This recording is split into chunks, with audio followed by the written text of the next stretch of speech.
Hello friends, कैसे आप सभी लोग। स्वागत है आप सभी का एक और वीडियो में।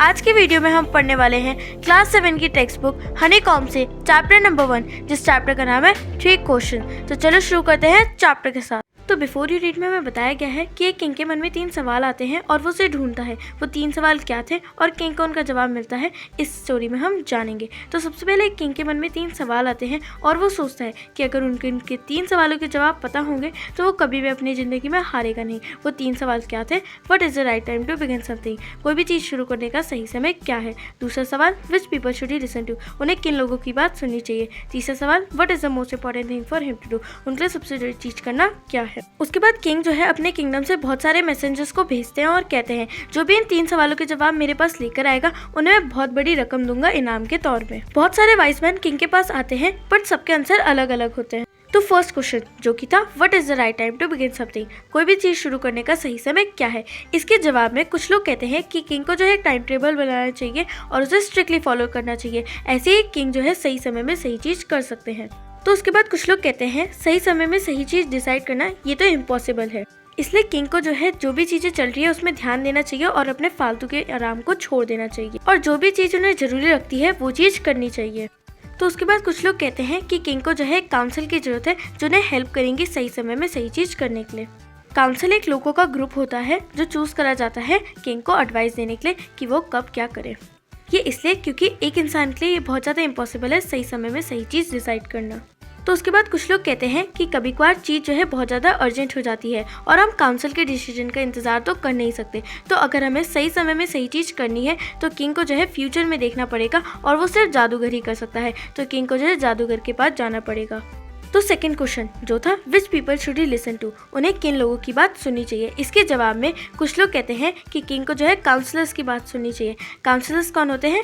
काउंसिल के मेंबर को काउंसलर्स कहते हैं। उसके बाद कुछ लोग कहते हैं कि राजा को जो है पुजारी या पंडित की बात सुननी चाहिए। उसके बाद कुछ लोग कहते हैं कि राजा को जो है डॉक्टर्स की बात सुननी चाहिए। उसके बाद कुछ लोग कहते हैं कि राजा के लिए सबसे जरूरी तो सोल्जर्स है, तो उन्हें सोल्जर्स की बात सुननी चाहिए।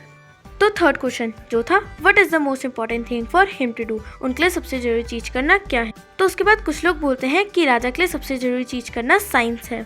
उसके बाद कुछ लोग कहते हैं कि राजा के लिए सबसे जरूरी चीज करना लड़ाई झगड़ा है। तो उसके बाद कुछ लोग कहते हैं कि राजा के लिए सबसे जरूरी चीज करना पूजा पाठ है। तो सबके आंसर इतने डिफरेंट थे कि राजा खुश नहीं हो पाए और किसी को भी इनाम नहीं दिया। उसके बाद राजा सोचते हैं कि वो अपने क्वेश्चनों के जवाब हरमित से पूछेंगे। हरमित कौन था? एक ऐसा आदमी जो अकेला रहता था और एक साधारण सी जिंदगी जीता था। हरमित जो है अपनी बुद्धि और ज्ञान के लिए भी बहुत ज्यादा जाना जाता था। तो हरमित जो है एक छोटे से जंगल में रहता था और उसने अपनी पूरी जिंदगी में सिर्फ साधारण लोगों को ही देखा था। तो उसके बाद किंग जब हरमित के पास जा रहे होते हैं उससे पहले वो जो है एक साधारण से कपड़े पहन लेते हैं और अपने घोड़े और बॉडीगार्ड को वहीं छोड़कर अकेले हरमित के पास आ जाते हैं।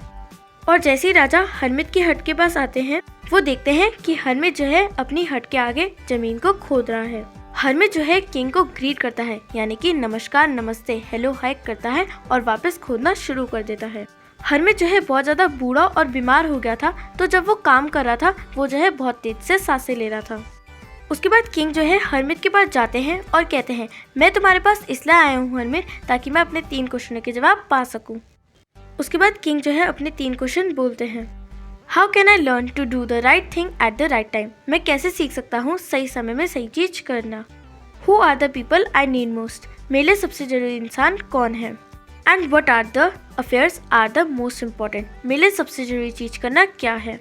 हरमित जो है किंग की बात सुनता है पर कुछ बोलता नहीं है और खोदता रहता है। उसके बाद किंग बोलते हैं आप थक गए होंगे, आप मुझे अपना फावड़ा दे दें, मैं आपकी जगह में काम कर लूंगा।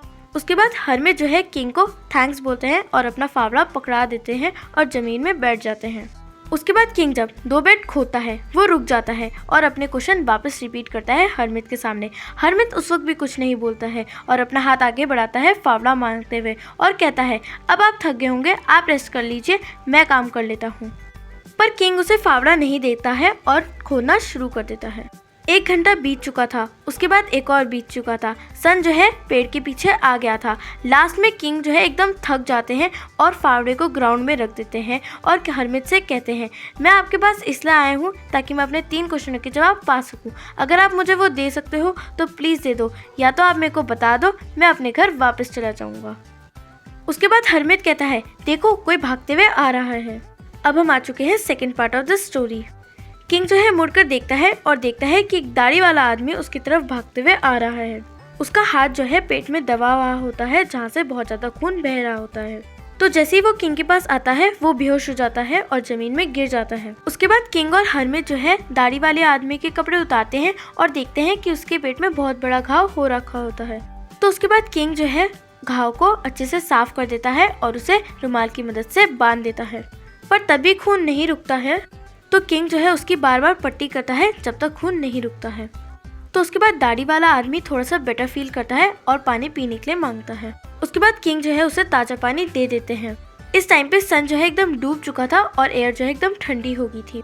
उसके बाद किंग और हरमित जो है उस दाढ़ी वाले आदमी को झोपड़ी के अंदर लेकर जाते हैं और उसे बिस्तर में लेटा देते हैं। वो दाढ़ी वाला अपनी आंखें बंद कर देता है और एकदम चुपचाप लेट जाता है। उसके बाद किंग भी बहुत ज्यादा थक चुके थे क्योंकि उन्होंने उसकी मरहम पट्टी करी थी और 2 घंटे जमीन को भी खोदा था। इसलिए किंग जो है जमीन में लेट जाते हैं और एकदम से सो जाते हैं। उसके बाद किंग जैसे ही उठते हैं उनके लिए कुछ मिनटों तक याद करना बहुत ज्यादा मुश्किल हो जाता है कि ये दाढ़ी वाला आदमी जो बिस्तर में लेटा हुआ है वो कौन है।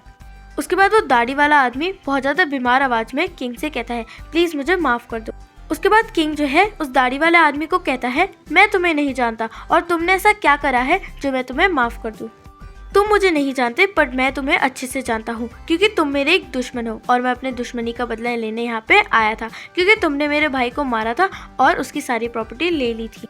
मुझे जैसे ही पता लगा था कि तुम हरमित को अकेले मिलने आओगे मैंने तुम्हें मारने का प्लान बनाया था कि जैसे ही तुम हरमित की हट से वापस अकेले आ रहे होंगे तब मैं तुम्हें मार दूंगा।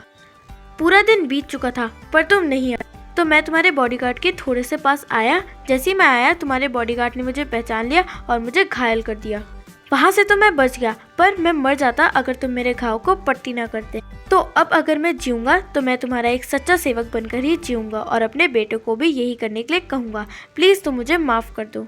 उसके बाद किंग जो है बहुत ज्यादा खुश हो गए थे क्योंकि उन्होंने अपने दुश्मन के साथ शांति बनाकर उसे एक फ्रेंड बना लिया था। उसने सिर्फ उसे माफ ही नहीं करा बल्कि बोला कि वो अपने सेवक और डॉक्टर को उसके साथ भेजेगा जो उसका ध्यान रखेंगे और उससे वादा करा कि वो उसके भाई की प्रॉपर्टी उसे लौटा देगा। घायल आदमी को छोड़कर किंग जो है झोपड़ी से बाहर आ गया हरमित को ढूंढने ताकि जाने से पहले वो एक और बार हरमित से उनके क्वेश्चनों का जवाब पूछ ले। हरमित जो है घुटनों के बल था और सीट्स डाल रहा था उन बेड्स पे जो राजा ने एक दिन पहले खोदे थे। किंग जो है हरमित के पास जाता है और कहता है मैं आपसे आखिरी टाइम पूछता हूँ प्लीज आप मेरे क्वेश्चनों के जवाब दे दो। घुटनों के बल बैठा हुआ हरमित किंग की तरफ देखता हुआ बोलता है तुम्हें जो है तुम्हारे क्वेश्चनों का आंसर पहले ही मिल चुका है। उसके बाद किंग बोलता है मुझे अपने क्वेश्चनों का आंसर कैसे मिला है, मुझे कुछ समझ नहीं आ रहा है, तुम कहना क्या चाहते हो। तुमने देखा नहीं, हरमित बोलता है।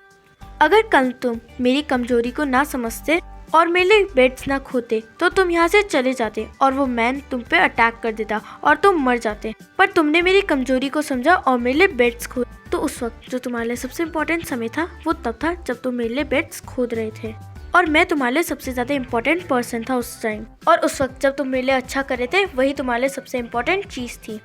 जब वो दाढ़ी वाला आदमी तुम्हारी तरफ भागते हुए आ रहा होता है उस वक्त तुम्हारे लिए सबसे ज़्यादा इम्पोर्टेंट समय वो होता है जब तुम उसके लिए केयर कर रहे होते हो, जैसे कि उसकी मरहम पट्टी करना या पानी देना। क्योंकि अगर तुम उसके घाव को पट्टी ना करते तो वो तुम्हारे साथ पीस ना बना पाता और उससे पहले ही मर जाता। तो उस वक्त जो तुम्हारे लिए सबसे ज़्यादा इम्पोर्टेंट मैन था वो था दाढ़ी वाला आदमी, और जो भी तुमने उसके साथ केयर करी है वो तुम्हारा सबसे ज़्यादा इम्पोर्टेंट बिजनेस। उसके बाद हरमित किंग को कहता है कि हमेशा याद रखना कि तुम्हारे लिए सिर्फ एक ही टाइम होता है जो सबसे ज़्यादा इम्पोर्टेंट होता है और वो टाइम होता है अब का। क्योंकि इस वक्त तुम्हारे पास पावर होती है कुछ भी चीज़ को एक्ट करने की, और तुम्हारे लिए सबसे ज़्यादा इम्पोर्टेंट पर्सन वो है जिस पर्सन के साथ तुम हो उस टाइम में। कोई नहीं जानता कि फ्यूचर में क्या होगा और हम उससे मिल पाएंगे कि नहीं मिल पाएंगे, और तुम्हारे लिए सबसे ज़रूरी चीज़ है जिस पर्सन के साथ तुम हो उसका अच्छा और भला करना। क्योंकि हम जो है इस वर्ल्ड में सिर्फ एक ही मकसद के साथ भेजे जाते हैं, वो है दूसरों का अच्छा और भला करना। तो यहीं पर ही हमारा चैप्टर होता है खत्म। आपको एक्सप्लेनेशन पसंद आया तो प्लीज़ लाइक कर दो, चैनल पर नए हो तो सब्सक्राइब कर दो। मैं मिलती हूँ आपको एक और नए एक्सप्लेनेशन के साथ। Till then take care, bye bye.